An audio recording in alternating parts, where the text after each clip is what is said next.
permanente. Entonces, bueno, ahora yo sugeriría que Pablo nos comparta esas preguntas, esos comentarios que tuvimos en el grupo pequeño que vale para toda la plenaria. Muchas gracias. Bien. Carlos, yo veo la mano de Francisco levantada por ahí.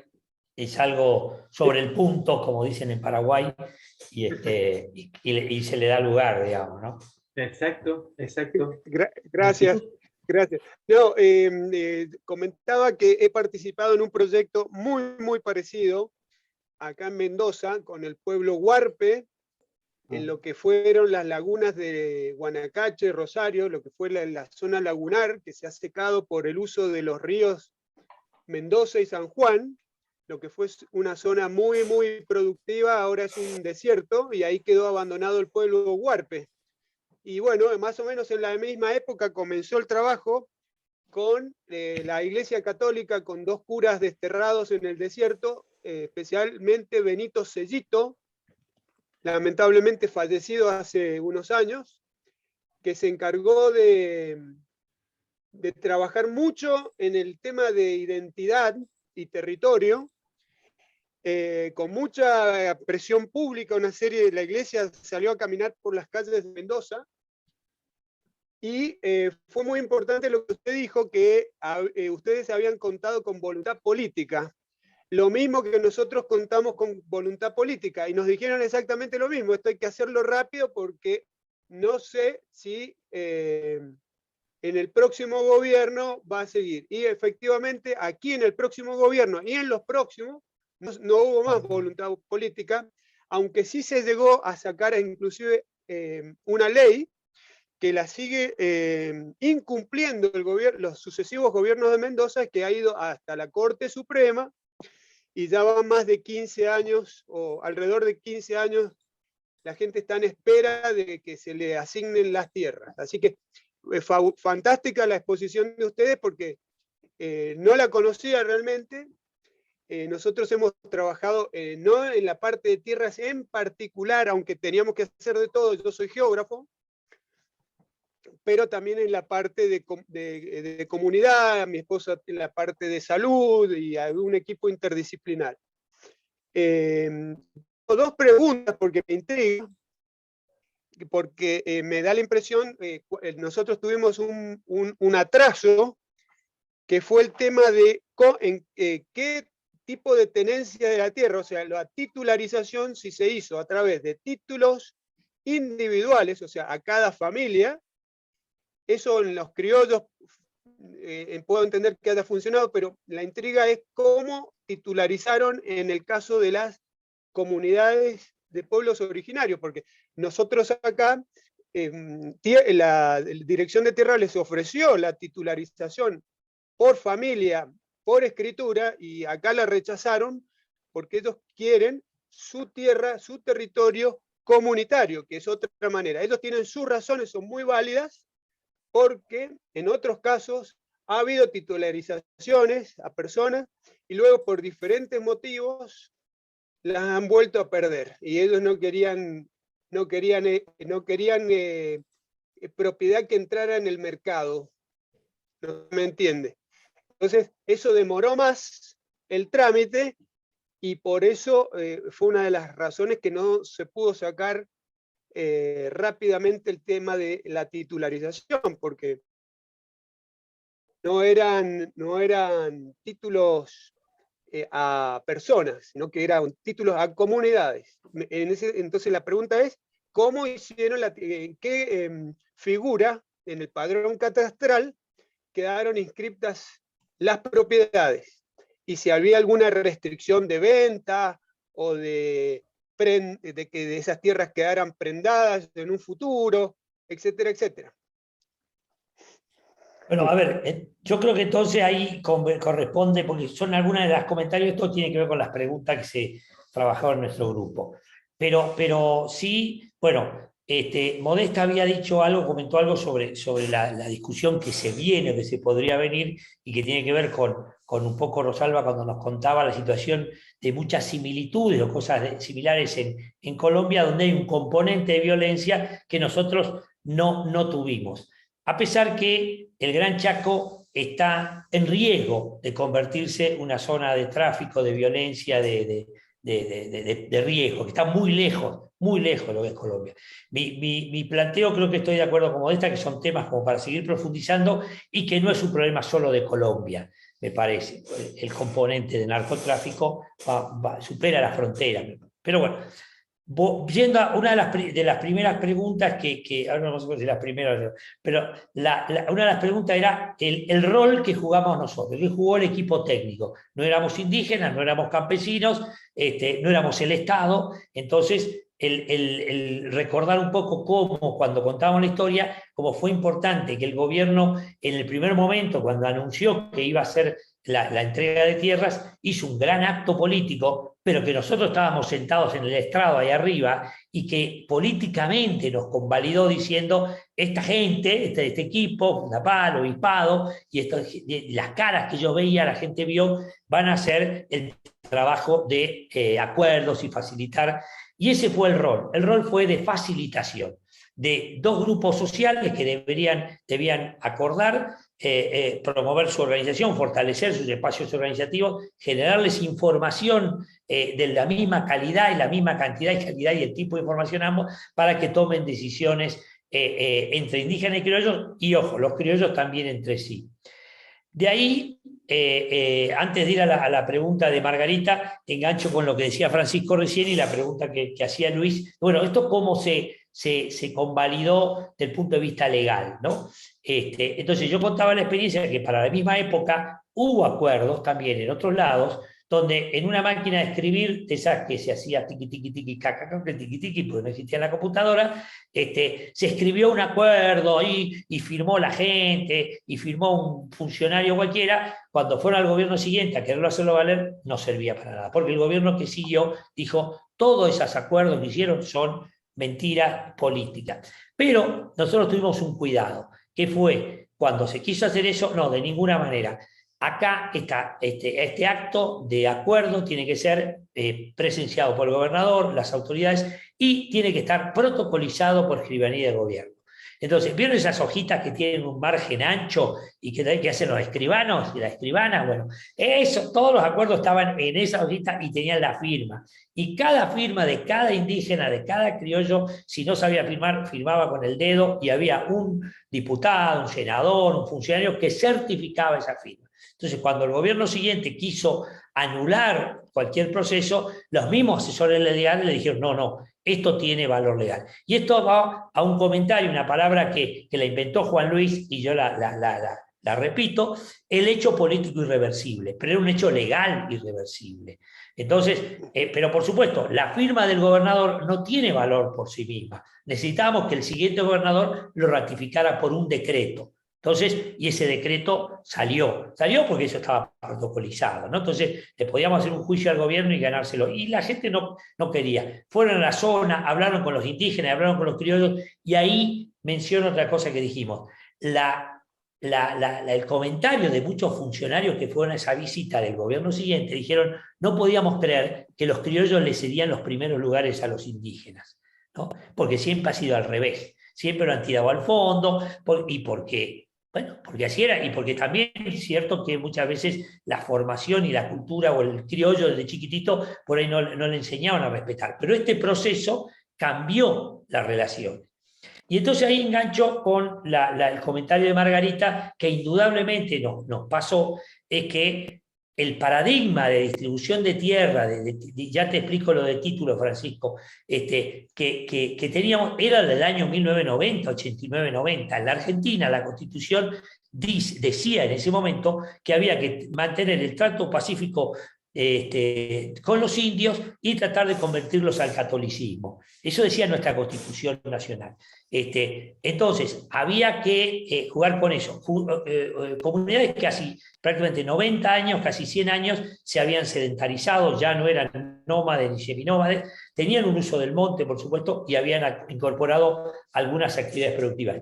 Era la comunidad indígena que teníamos. Entonces, ¿cómo pudimos de la mejor manera reflejar su uso del territorio? Fue que la comunidad tenga un solo territorio titulado a nombre de la comunidad.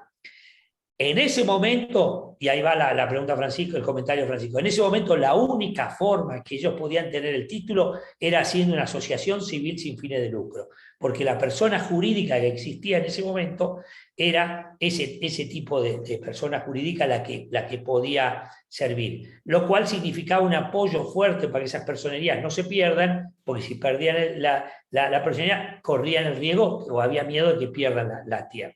En el caso de los criollos era un título individual. Y en el caso de los criollos se incorporaba una figura que era la donación con cargo, que era decir, deben usar la tierra y por 10 años no la pueden vender, arrendar, ningún tipo, tienen que utilizarla.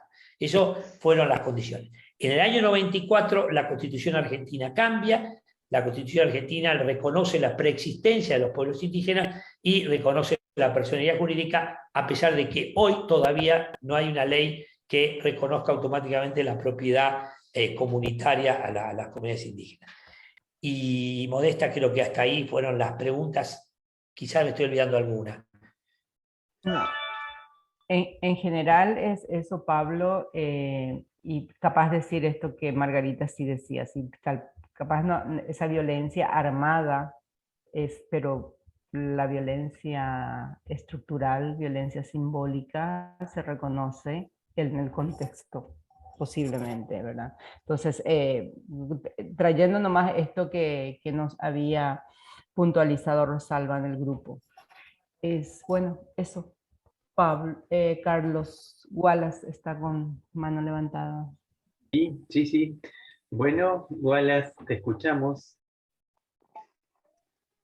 Sim. Então, boa noite, companheiros e companheiras. Eu fiquei responsável de fazer o relato do grupo nosso, né, ontem, e hoje agregou mais algumas companheiras ao nosso grupo. E eu vou fazer o início aqui, então as companheiras que me complementem, por favor, tá certo? Já que a plenária vai ser aberta, né? Estou entendendo isso, né?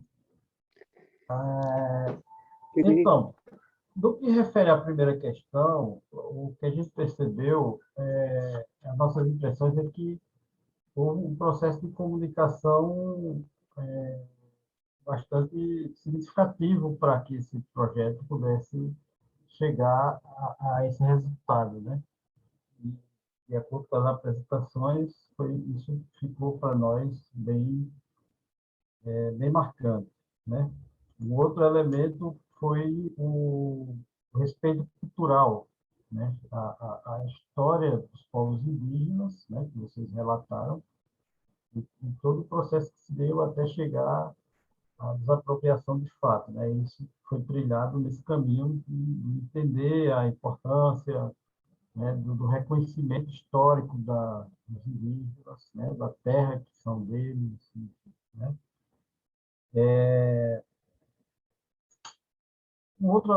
A questão da atenção que foi colocada pelo meu antecessor, né, que isso traz para nós uma realidade histórica na América Latina, né, no Brasil especificamente, então, nesse que fala, né, reforma agrária no Brasil, histórico, de muitos assassinatos de lideranças, de dificuldades políticas, né? O elemento político é um determinante para esse fator, né? Então,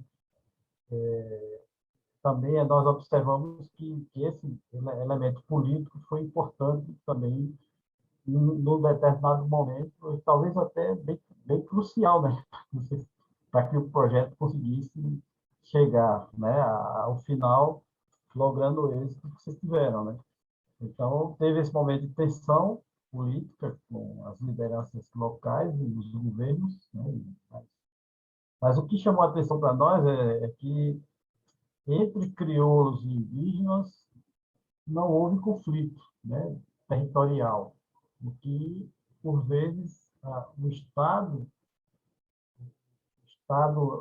governo em si, o Estado, por vezes, eles tentam gerar esse conflito e esses intermediários também. Como vocês colocaram, que teve uma entidade que tentou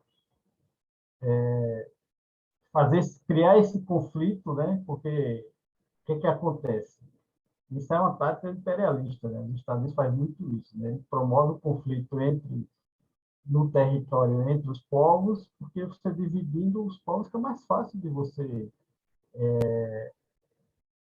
destruir a cultura do povo, enfim, tomar o território, né? Explorar melhor aquele povo. Um povo dividido é mais facilmente explorado, né?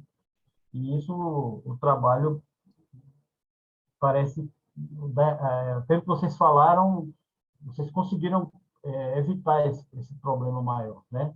Essa interferência externa que poderia, inclusive, destruir todo o projeto, né? Todo o resultado, né? Um outro elemento para nós também foi a comunicação, né? Os elementos de comunicação utilizados foram determinantes na nossa avaliação do grupo, né? A gente achou muito importante isso que vocês fizeram, né? Porque sem um método de trabalho, sem uma comunicação que traga uma horizontalidade, diálogo entre povos, entre atores, sujeitos do processo, né? Interno, principalmente internos e externos, o processo não consegue avançar muito, né? Aí fica, a gente, na nossa avaliação, esse foi um processo de reforma agrária, né? Então, esse elemento político que aconteceu, essa desapropriação, para nós é um processo de reforma agrária. E aí você falou um detalhe importante, né? Que em 10 anos, os poceiros, né, os novos donos da terra, durante 10 anos eles não podiam comercializar a terra, né, se desfazer da terra. Isso é muito bom. Essa política, inclusive, o MST no Brasil defende que não seja desapropriado de fato, né? O que é que acontece no Brasil, né? O INCRA desapropria, que é o órgão responsável por desapropriar as terras, né, do governo, e as famílias assentadas, elas recebem um título, uma autorização para explorar a terra para produzir alimentos, mas elas não podem comercializar aquela terra. É o que a gente chama aqui uma carta de anuência. Então, para poder receber os créditos, para desenvolvimento, enfim. Mas ela, só depois de 20 anos é que ela vai começar a pagar aquela propriedade, depois que tiver a titulação, aí ela pode, né, se desfazer, que não é bom, né? O ideal não é isso. Então, essa estratégia dos 10 anos, que é uma ação política importante, né? A gente achou isso muito, muito interessante também. E um outro elemento fundamental, né? Que a gente conseguiu identificar no trabalho de vocês é o respeito cultural que vocês tiveram aos indígenas, né? O elemento cultural foi determinante. Quer dizer, a gente avalia que foi determinante, né, pelo resultado, mas ele é um passo importante, né? Se você respeita a origem dos povos daquele território, né, toda a sua cultura, todo o seu processo de resistência, enfim, isso é um passo importante para que possa o trabalho lograr êxito, né? E no que diz respeito à segunda questão,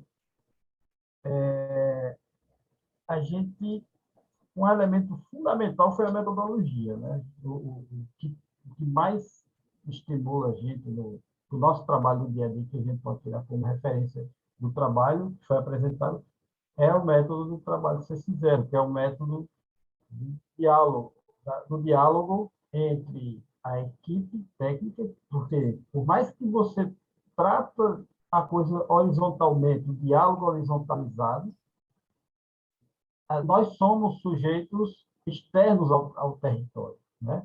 Então, o fundamental é que se tem uma metodologia que ela seja a intervencionismo menos possível, né?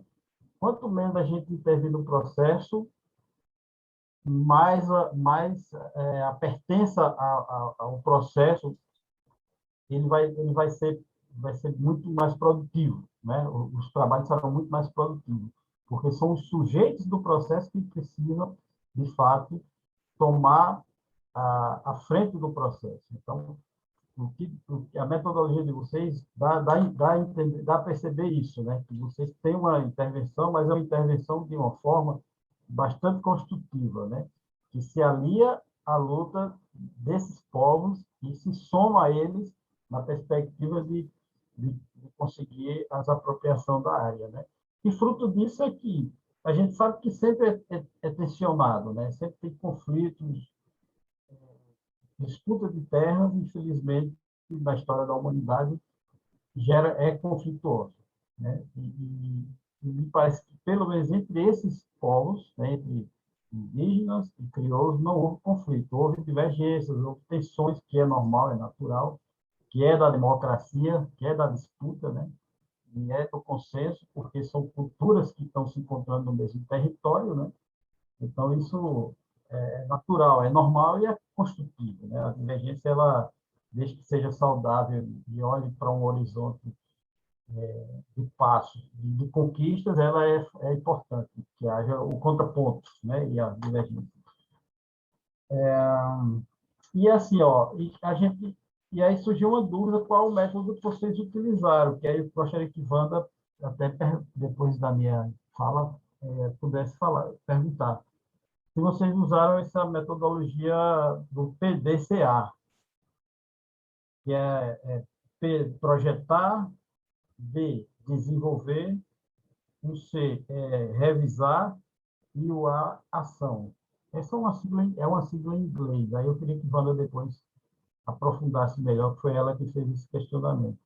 Mas, de qualquer forma, assim, seria interessante qual os diagnósticos que vocês utilizaram, qual o método que vocês adotaram, porque, assim, particularmente, eu trabalho com extensão rural, eu gosto muito desse diálogo, de diagnóstico participativo, seja de leitura de paisagem, seja no campo social, enfim, né? O diagnóstico, ele traz isso, ele coloca o técnico, né? Coloca o ator externo numa lógica horizontal que o diálogo, né? Olhando para o que o Paulo Freire nos ensinou, ele não flui, o trabalho não vai fluir se a gente não tiver a horizontalidade do diálogo, né?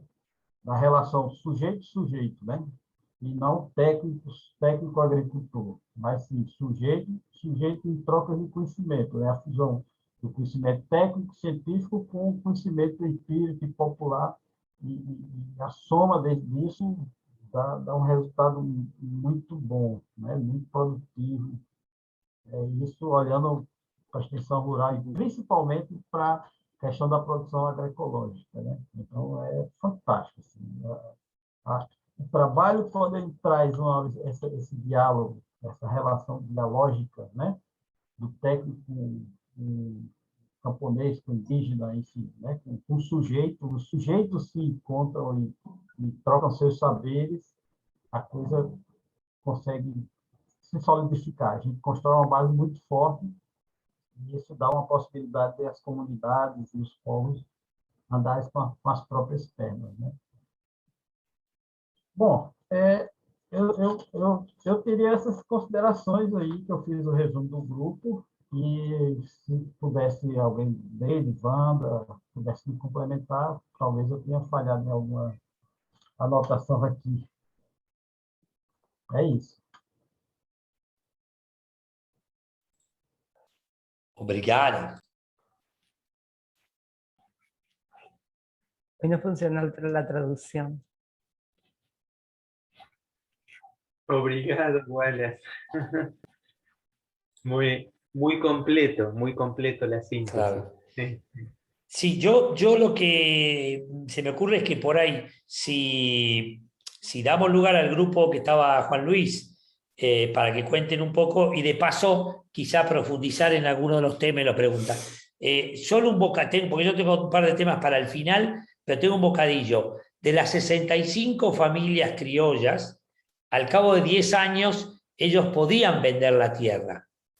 Solo 3 familias han vendido.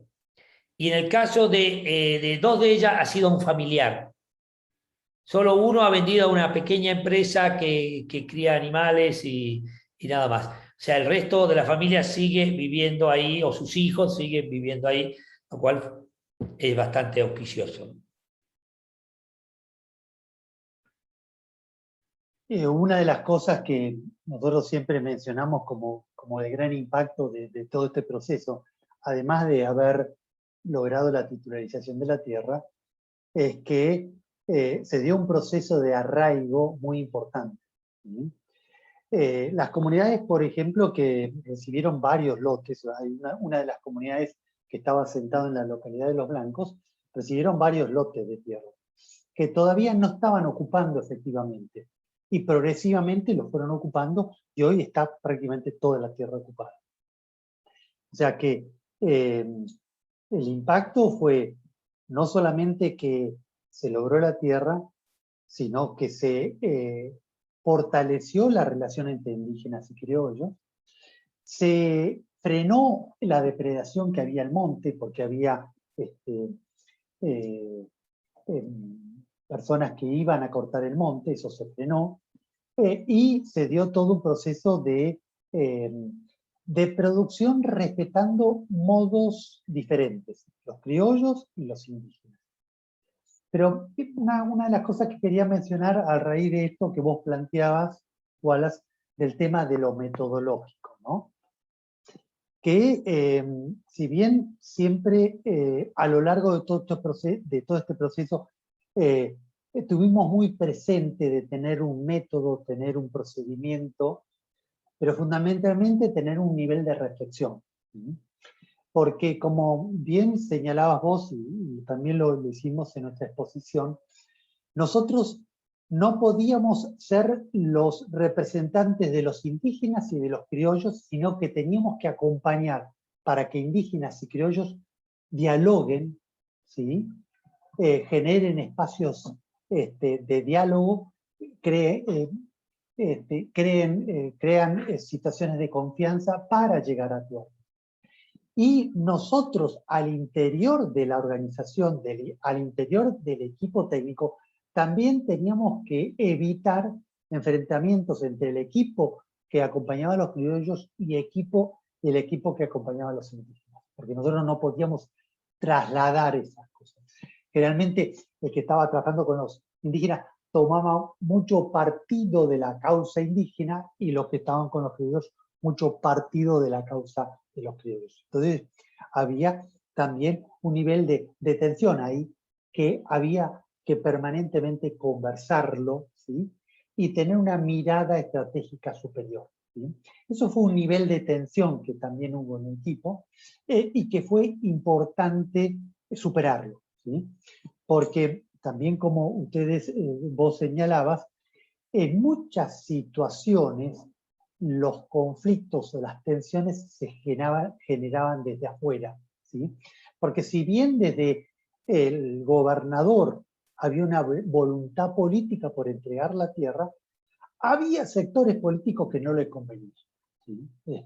Y pongo un ejemplo muy concreto, uno de los senadores que participó de este proceso, ese señor iba todos los años a la zona con un formulario de recibo trucho y le cobraba en nombre del gobierno el pastaje a los criollos.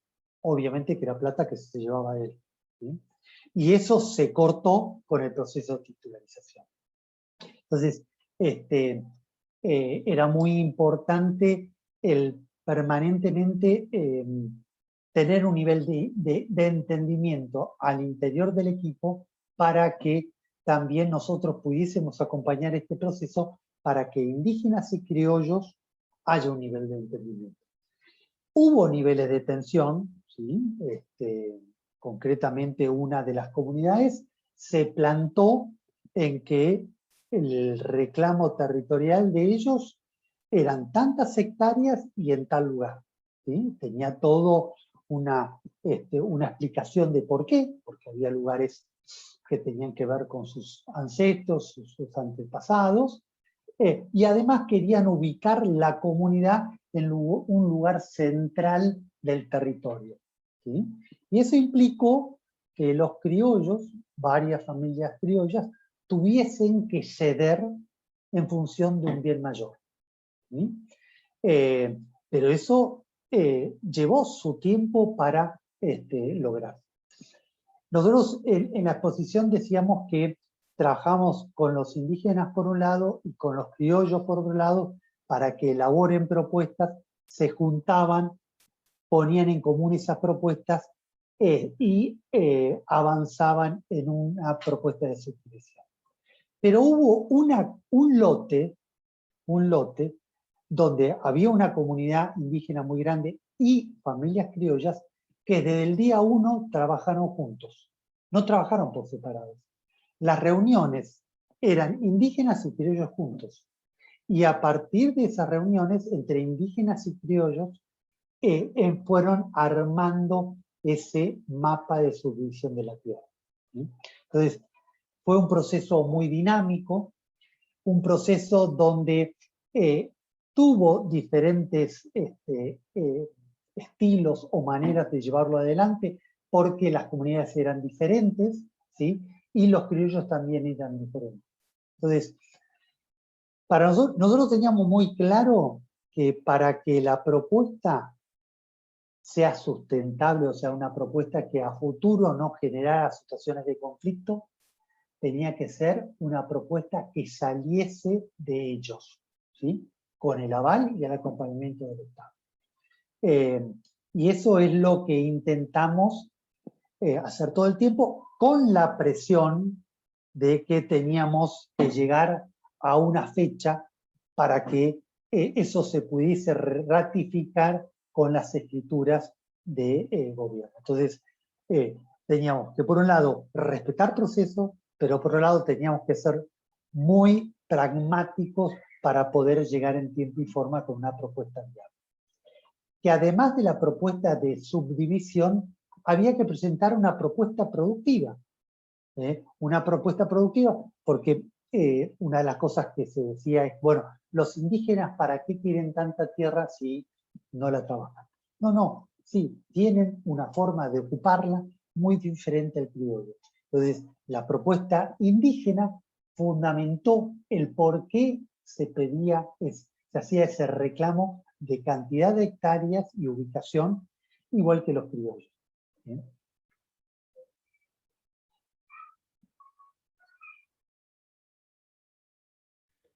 Juan Luis, no sé si en tu grupo alguien va a presentar.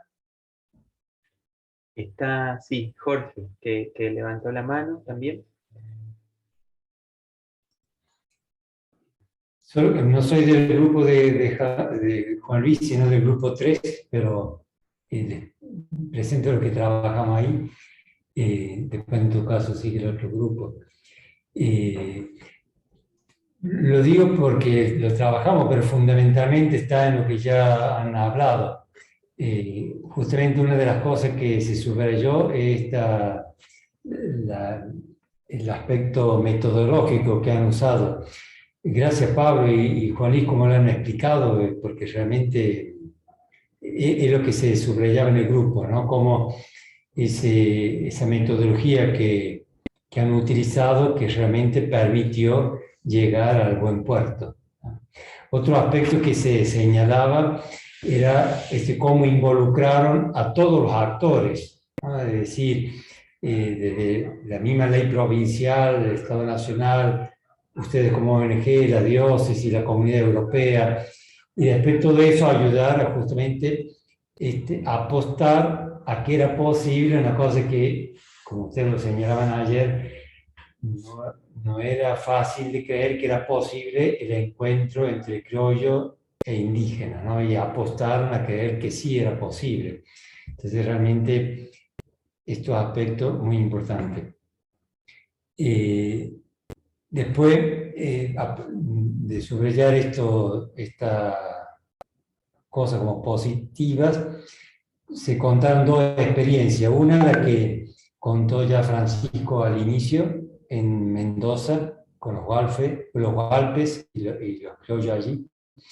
Y la otra, Edwin, en Perú, donde en una zona también donde había conflicto dice ahí, entre los aborígenes que están en la Amazonía y los ribereños, que no le llaman criollos, sino ribereños, que con el apoyo un poco del Estado y de las internacionales, de las transnacionales, empezaron a invadir el territorio de los pueblos originarios, y ahí se empezó a generar toda una situación de conflicto, y ahí dice, se hizo un camino parecido al que han contado ahí en la experiencia de ustedes, y que también ha llegado a buen puerto, y justamente a un diálogo y a la escrituración de tierras de los pueblos originarios, y a una convivencia pacífica entre los pueblos originarios y los ribereños. Y eso es lo que tomé nota. No sé si alguno ya quiere como precisar más. No sé, Edwin, si quiere presentar un poquito mejor la experiencia que nos dijiste. Si no, ahí es lo que yo presenté. Gracias.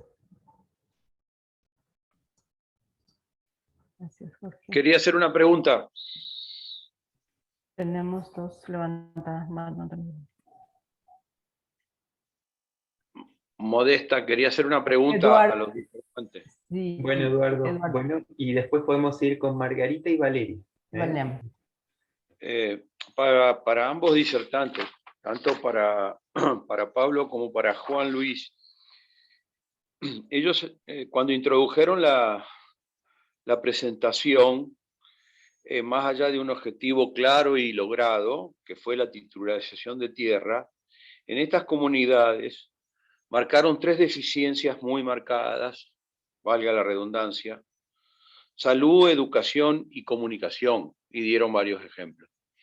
Yo quería saber si, más allá, o sea, cómo había influido que ellos sean dueños de la tierra y que haya habido un proceso productivo a partir de esta tenencia.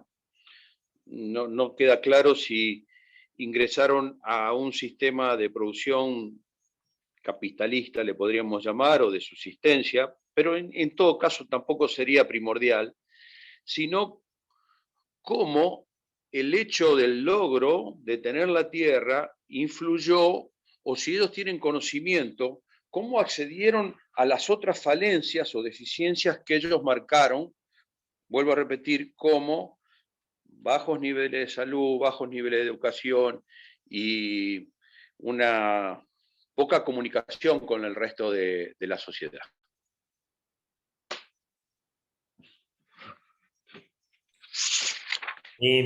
Quizá hacemos todas las preguntas y después nos repartimos las respuestas. Entonces hago mi pregunta. Margarita, Gracias. sí. Gracias, sí, Modesta. Bueno, te agradezco, Pablo, que retomaste con la respuesta que le di a Francisco también la mía. Y me gustó esa solución que ustedes encontraron, pero porque vino de una modificación a la Constitución de su país. Si, por ejemplo, digamos, en Dominicana, vamos a la utopía de que vamos a modificar la Constitución, pero acá no sobrevivieron los pueblos originarios. ¿Qué nombre se le puede poner a ese modelo que representa para mí? Yo resumo, o sea, lo que yo tal vez estoy muy simplísticamente resumiendo, el paradigma de la propiedad privada y el paradigma de la propiedad comunitaria, porque si acá no sobrevivieron pueblos originarios, pero ese modelo, en la lógica que tiene dentro, que ahí se llama así, ¿cómo se puede llamar el modelo para que llegue, por ejemplo, a Dominicana o a Puerto Rico, a nuestros países caribeños que no tuvieron sobrevivientes? Cuba, o sea, es un modelo interesante, pero acá no se puede basar en ese mismo concepto, porque no aplica. Entonces, como que sería la invitación a, wow, ¿qué nombre tiene ese modelo, si se puede decir modelo, o esa figura que se pueda exportar? ¿Qué te parece?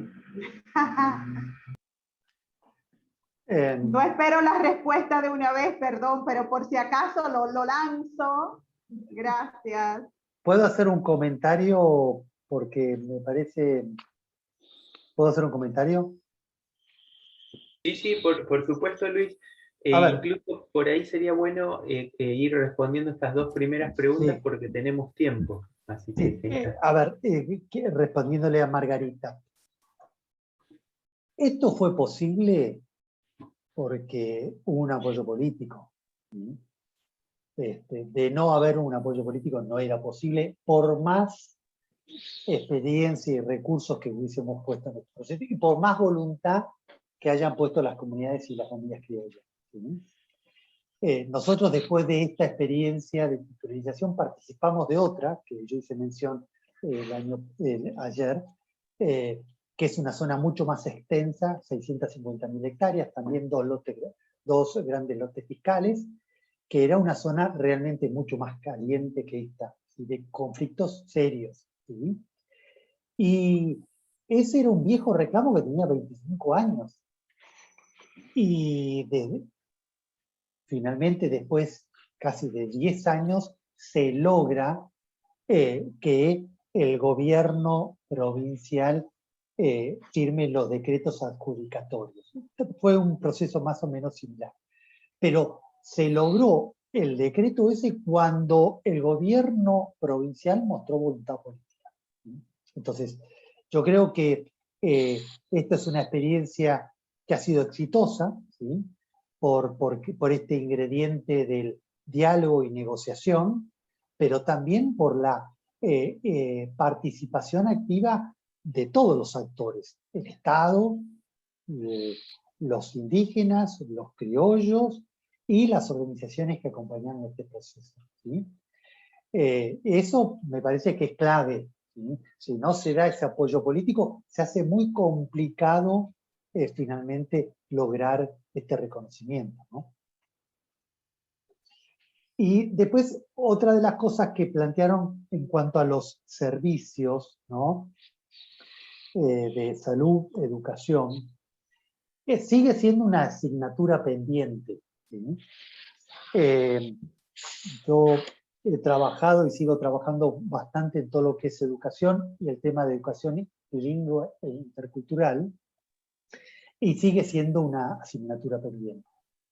Creo que se ha hecho avances a partir de la reforma de la Constitución a nivel nacional, provincial, y a partir también de estos logros y estas movilizaciones que han hecho las comunidades, pero la educación intercultural bilingüe prácticamente no existe en la provincia de Salta y en otras provincias donde hay presencia indígena, y las comunidades indígenas siguen siendo las más postergadas en el tema de educación.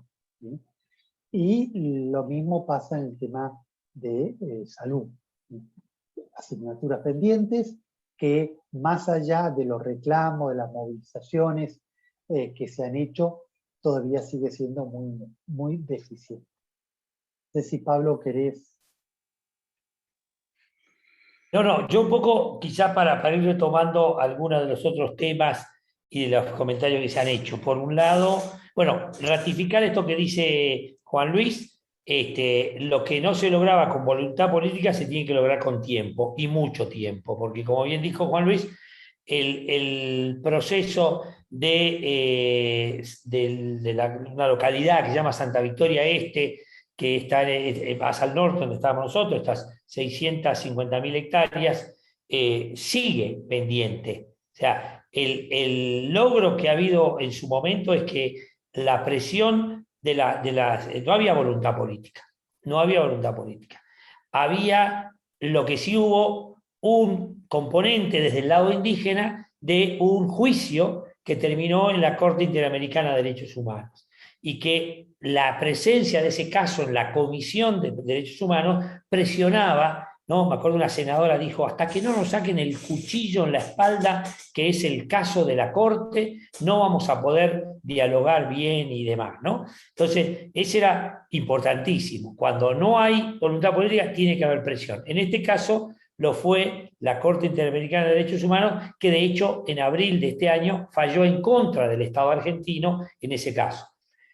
Pero también hay eso todo un tema, digamos, como digo, ese tipo de herramientas de lucha desde las propias organizaciones, que hoy están mucho más empoderadas que hace 30 años atrás, Yo el domingo, este próximo domingo, ya me estoy yendo a Los Blancos, estoy un par de días allá, después me voy a Santa Victoria, esta zona donde estamos hablando, sigo trabajando 30 años después, y no podemos reemplazar al Estado, pero seguimos con organizaciones fuertes que estamos en otras cosas, estamos en la comercialización, en el manejo del bosque, en la conectividad, tenemos unos centros de conectividad donde ellos se conectan entre sí por Zoom, donde hacen ventas por Internet, o sea, es otro mundo del que había hace 30 años en el que trabajamos. Pero la vigencia de tener una educación de calidad, una salud de calidad en los lugares apartados de nuestra patria sigue vigente y el Chaco no es la exclusión.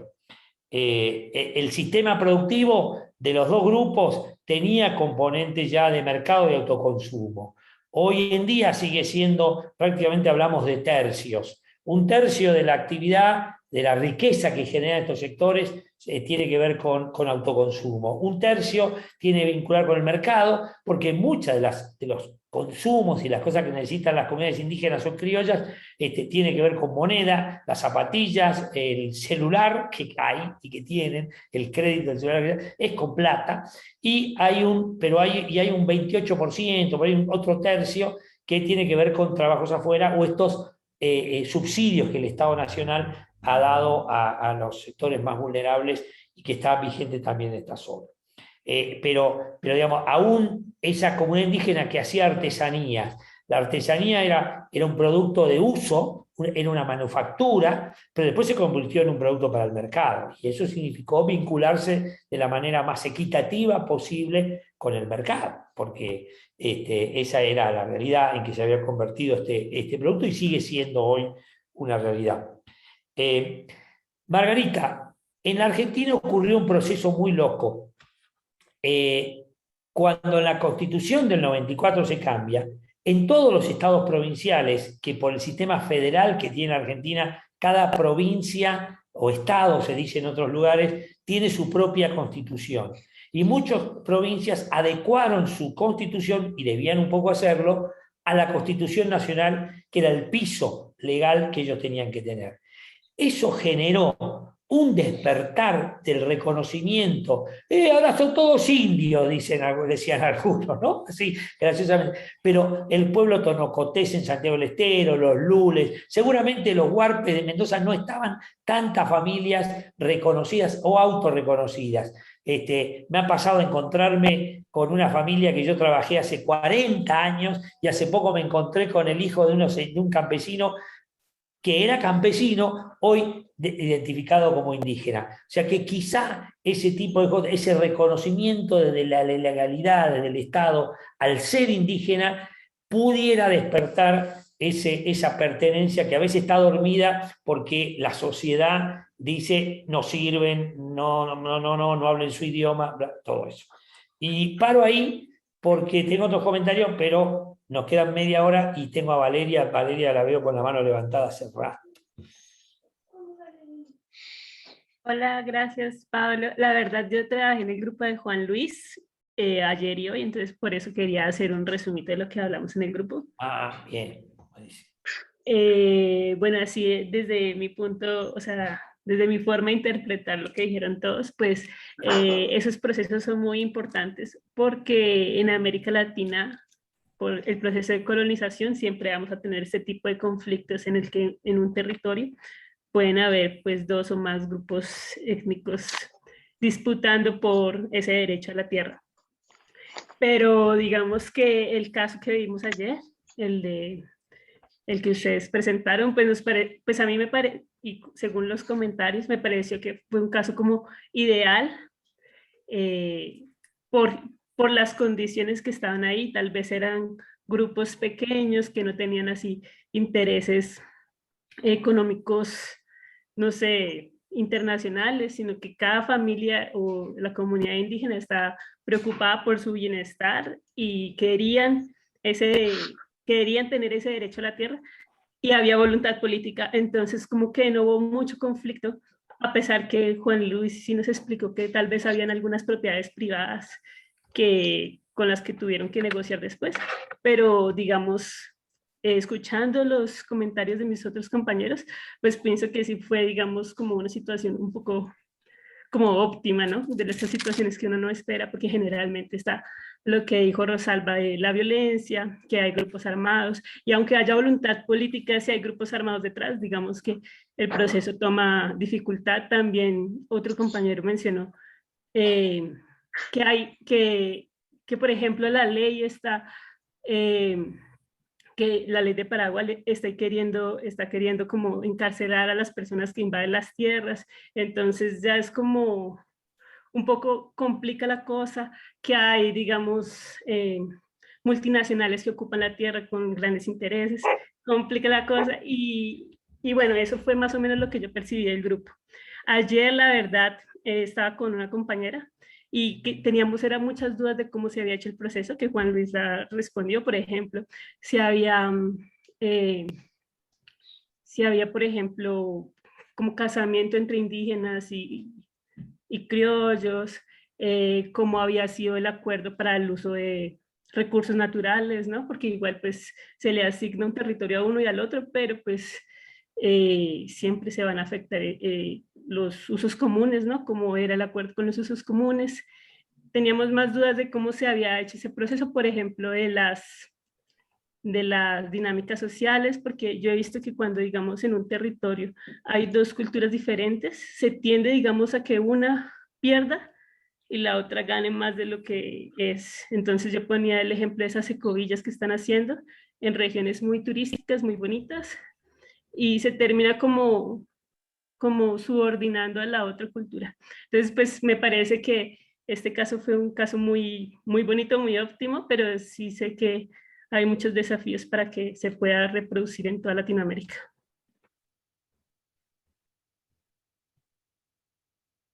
Carlos. Bien.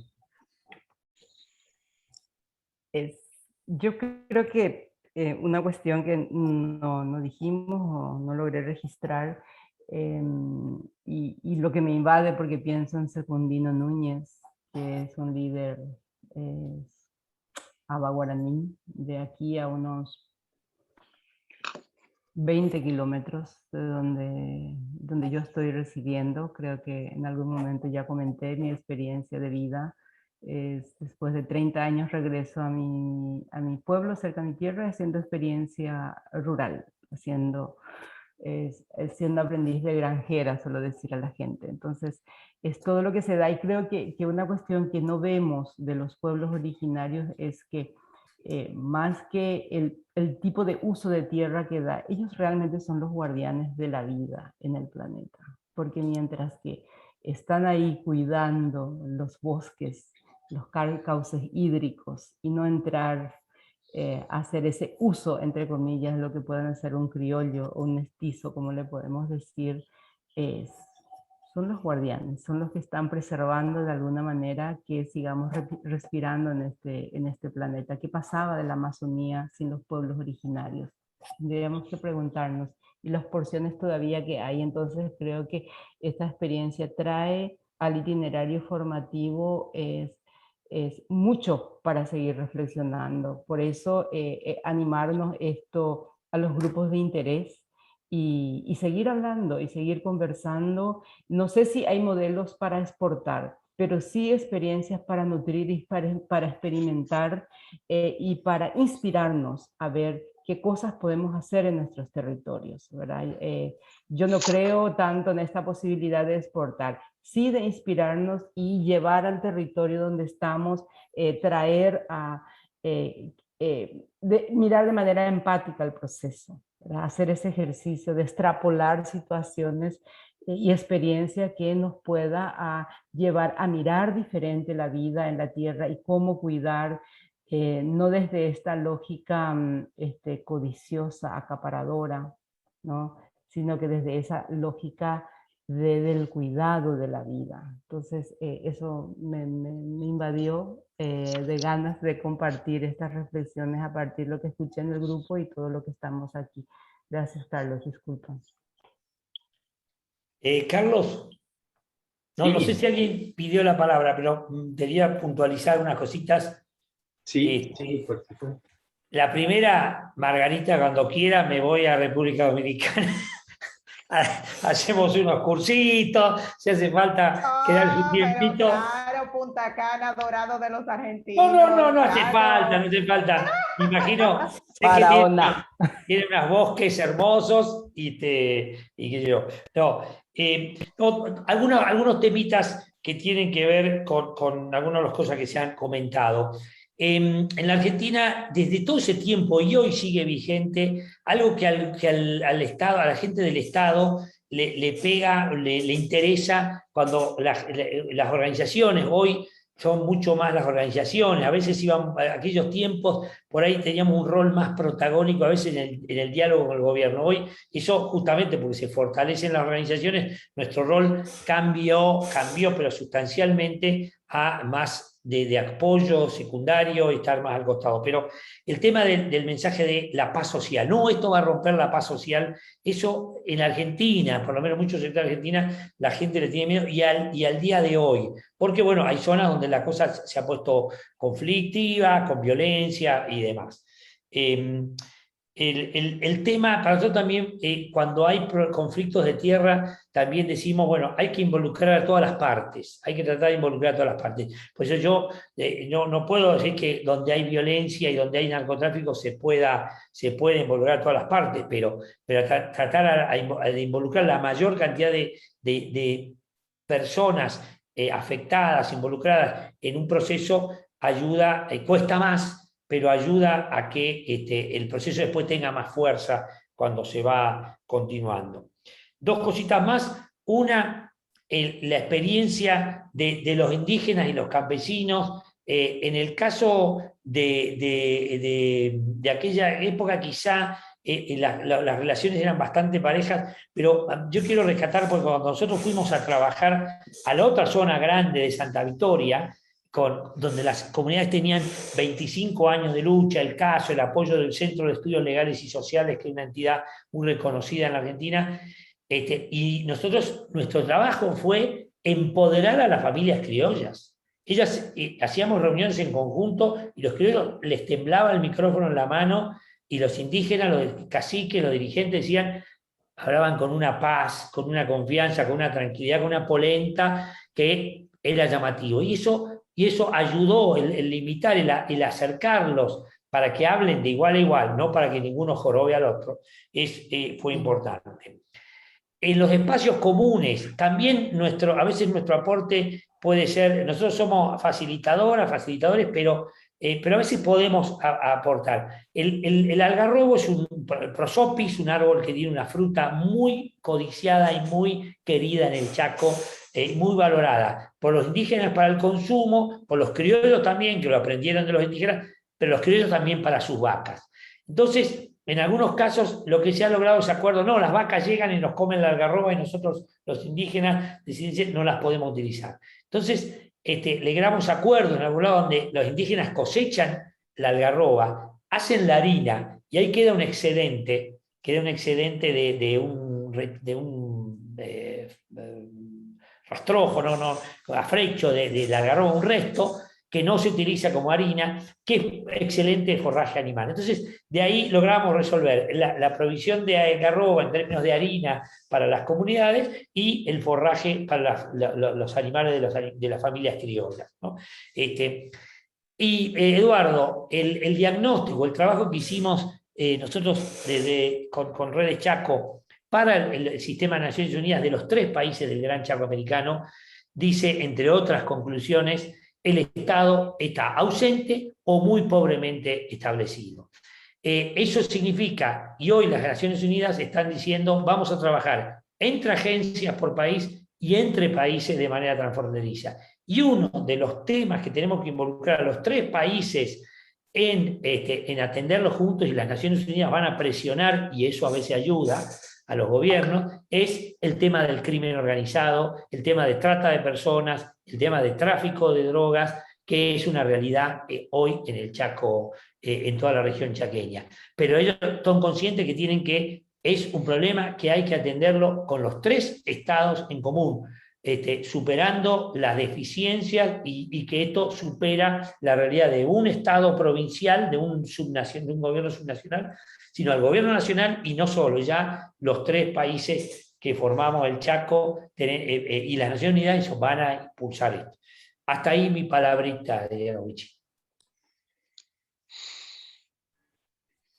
Bien, está Rosalba. Rosalba, si querés comentarnos. Pues yo quiero hacer una propuesta al grupo de 36 personas que estamos aquí.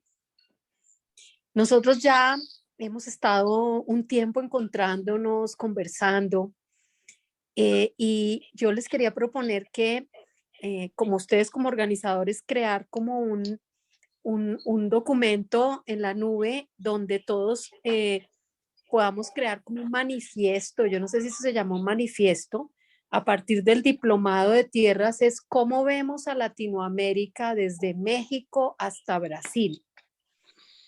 En un año se nos ocurra, a mí, por ejemplo, puede ser en el 2035, los que estuvimos participando en este diplomado de tierras, al escuchar todas las historias, las anécdotas, las experiencias, cómo vemos a Latinoamérica, ¿sí? Dentro de un planeta, y cómo podemos de alguna manera llegar a cumplir esa visión. Entonces quería hacerles una propuesta, porque yo creo que a partir de eso de pronto podremos llegar a construir algo que nos dé un direccionamiento, y no solamente a nosotros, a los que somos profesores, a los que estamos en esto, a los más jóvenes que están en este grupo. ¿Cómo vemos a Latinoamérica desde cada uno de nuestros países? Eso era lo que yo quería decirles. Estamos, como hablaba Modesta, estamos de neocampesinos, de encontrar la belleza en una flor, en una abeja, en esto. Entonces, pues la idea es, esa es la propuesta que les hago. Bien, bien, la tomamos, Rosalba, y la podemos trabajar así, comunicándole al resto del equipo y bueno, y a todos ustedes justamente.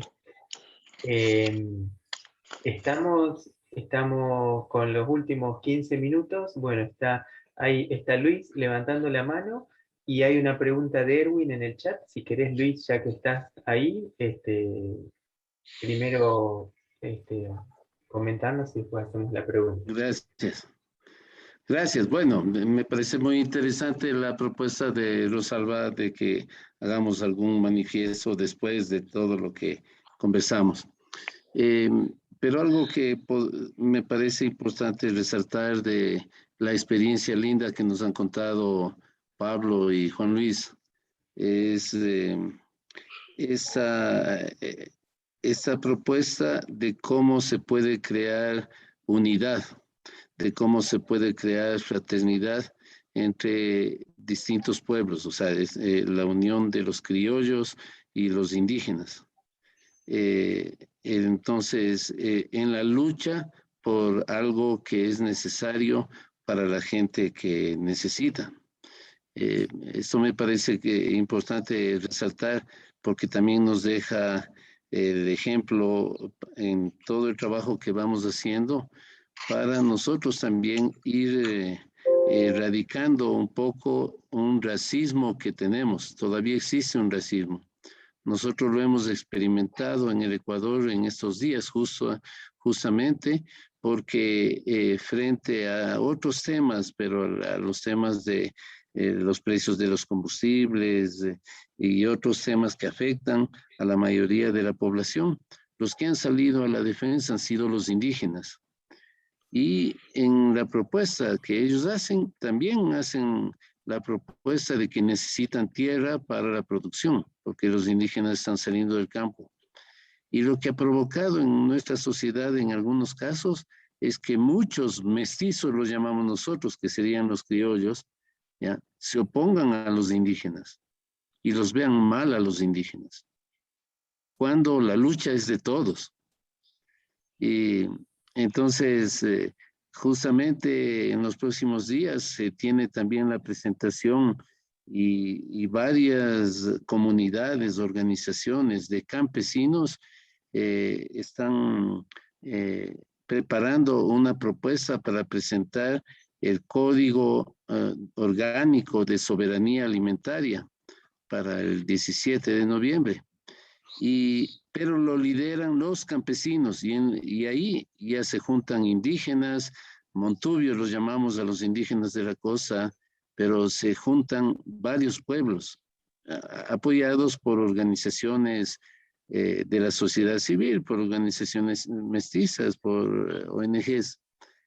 Entonces, el sentirnos que podemos crear unidad de los pueblos, unidad independientemente de la cultura, respetando la cultura, o sea, saber que tenemos, que somos pluriculturales, ¿ya? Pero que podemos crear unidad, ¿ya? Para luchar por los temas que benefician a las mayorías, para trabajar por los temas de las mayorías, en ese caso de la tierra. Esto de la soberanía alimentaria que yo señalaba, uno de los elementos que se plantea en el código también es el poder tener el acceso a la tierra. Entonces, están en las luchas y como nos han expresado algunas personas aquí presentes, hay muchos ejemplos de luchas que se están dando en varios países, pero debemos como promover esa unidad, esa fraternidad. Eso. Qué bueno, Luis, tu reflexión también. Está Pablo, Juan, una pregunta antes de darle de nuevo la palabra a Margarita, que levantó la mano, una pregunta de Erwin, que les pregunta, dice, ¿cómo es el acompañamiento del equipo post reconocimiento de derechos y titularización de tierras? Yo tenía una pregunta también.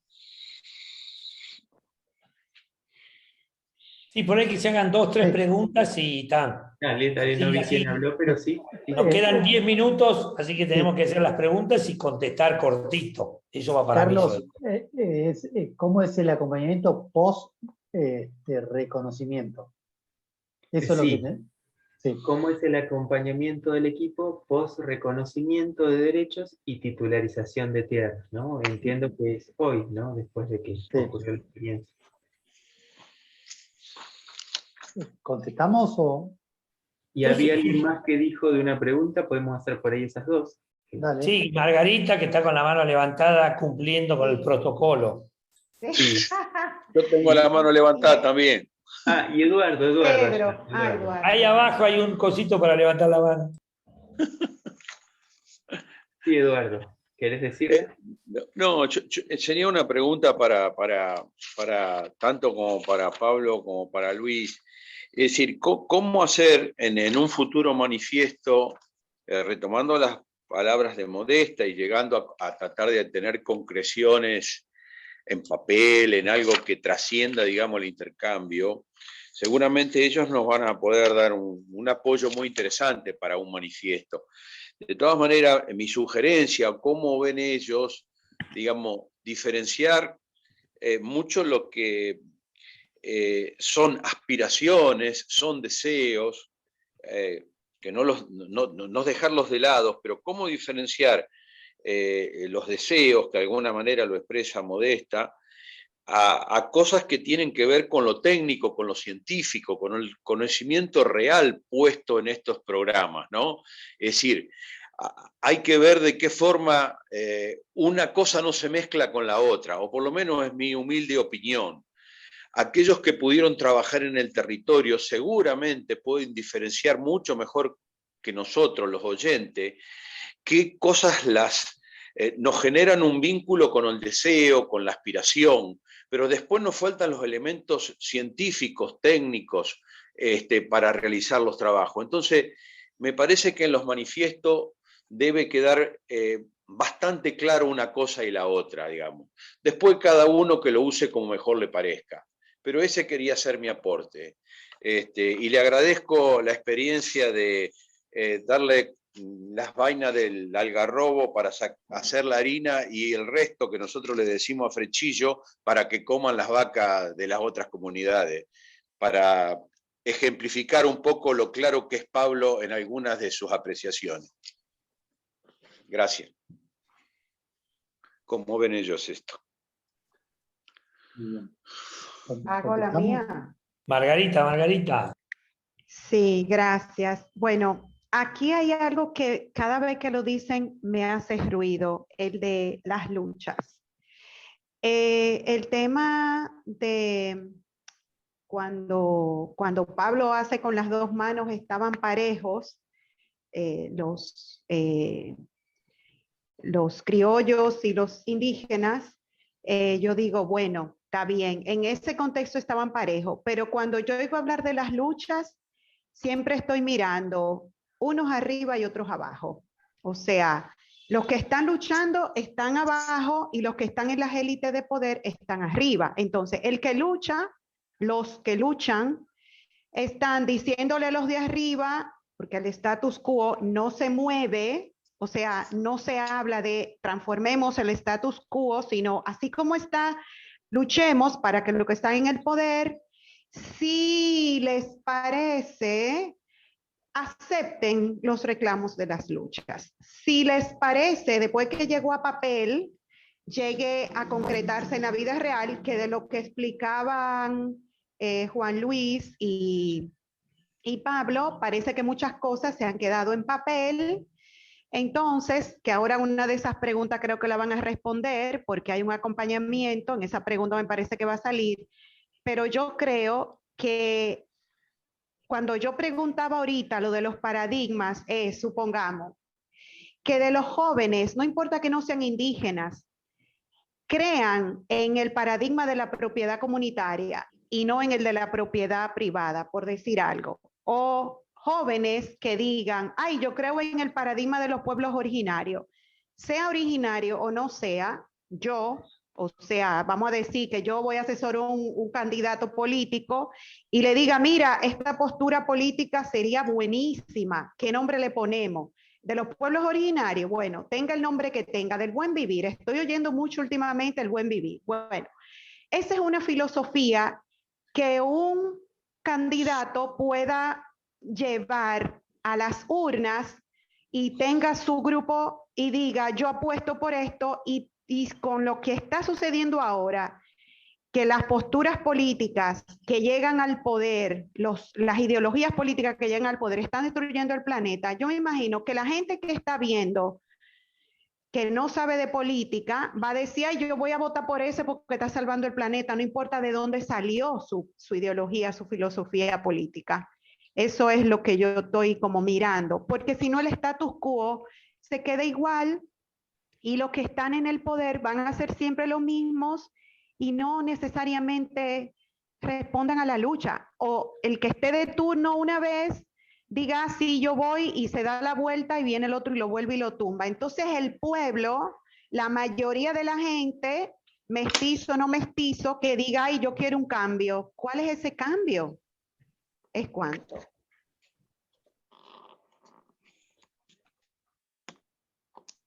Bien, Pablo y Juan, si quieren, nos quedan los últimos minutitos a hacer respuesta y síntesis. No, muy brevemente, digamos, las dos organizaciones siguieron trabajando en la zona.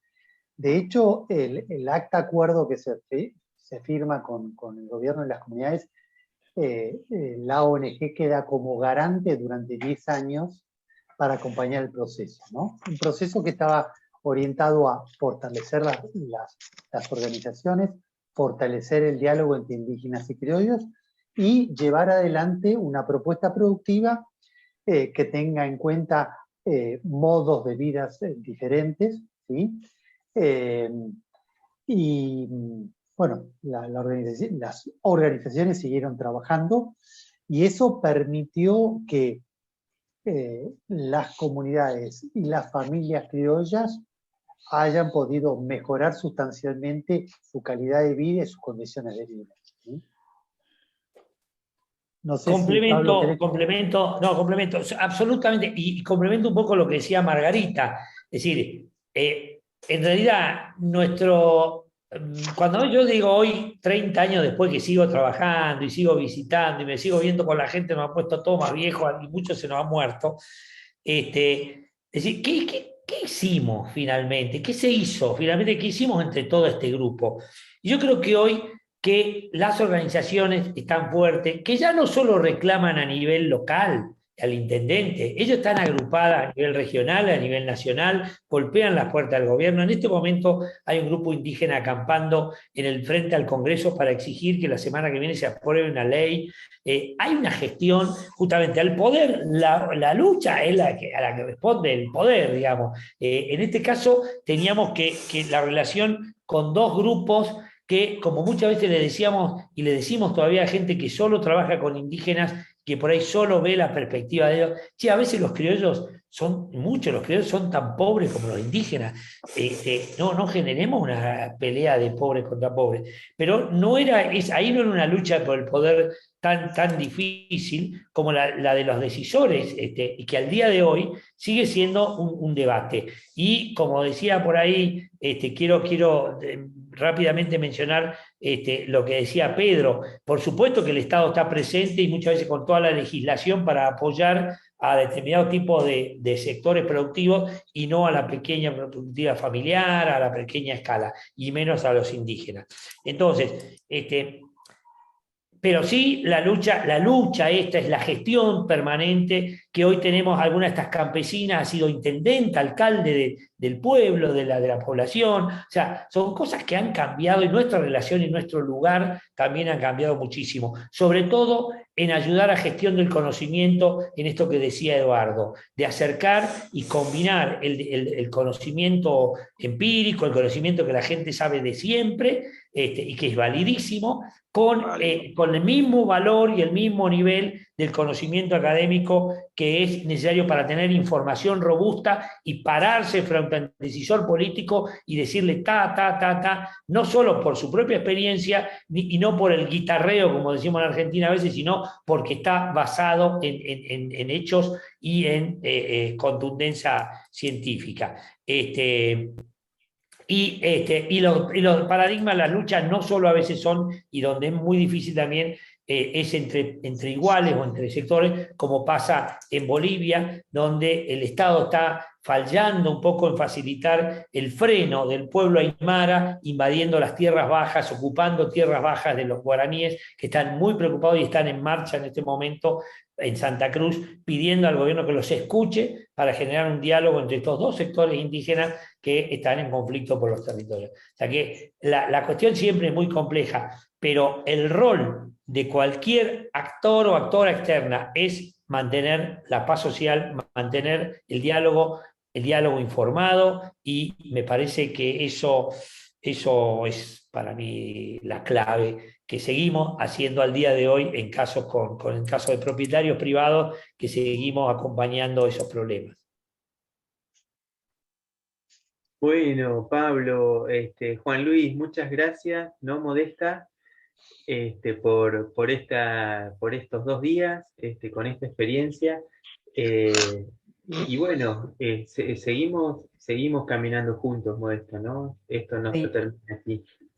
Para nada, apenas estamos haciendo un reencuentro general después de Tocancipá, después de nuestros encuentros virtuales, y ahora ampliando las redes, Carlos, más bien, ampliando las redes y sumando energía y sumando ganas e interés de seguir no solo reflexionando, sino seguir investigando, generar conocimiento y sobre todas las cosas llevar acciones concretas. Y nos vemos de aquí a 15 días. Tal cual. Tomamos la propuesta de Rosalba y de alguna manera la trataremos de circular entre todos para poder darle forma y poder llevarla a la práctica, enriquecer. Y muchísimas gracias a Pablo y a Juan Luis por su energía y siempre con sus ganas nos inyecta hacia una energía diferente desde su presencia y más con esta experiencia. ¿Alguien decía algo? Sí, no alcancé a tomar el email de Pablo, que lo puso, o alguien lo puso, si lo puede poner de vuelta. Está en el chat, es como está mi nombre ahí en el coso, Pablo Freire, todo junto, minúscula, @gmail.com. Muchas gracias, Pablo, muy De amable. todas maneras, Carlos, Modesta, todos tienen mis datos, mi WhatsApp, todo. Ahí hay un acento medio raro en la E, que no sé cómo se pone. No, sin acento, sin acento. Tiene un origen francés, no de Freire, no es de Paulo Freire. Pero, Ustedes tuvieron la toma de la Bastilla, por eso. claro, inspirado siempre en don Paulo Freire, en nuestro trabajo, pero nada más. El gran educador. Tomar la Bastilla. Yo quisiera Gracias, tomar la Pablo. Bastilla. Gracias, Juan Luis. Gracias. El gran educador Gracias a brasileño. ustedes. Muchas gracias. Gracias, Gracias a ustedes por la paciencia, de escuchar. Gracias, Pablo. Felicitaciones a Pablo y a Luis. Bueno, muchas gracias. Muy bueno. Muy bueno, excelente, excelente. Pasión. Muy buen fin de semana. Buenas tardes. Gracias. Un abrazo. Muy bueno, muy bueno. Chao a todos. Excelente fin de semana a todos. Saludos. Un gusto. Boa noite. Obrigada, Luciana. Um abraço para todos. Saludos a todos. Tchau, gente. Boa noite, bom final.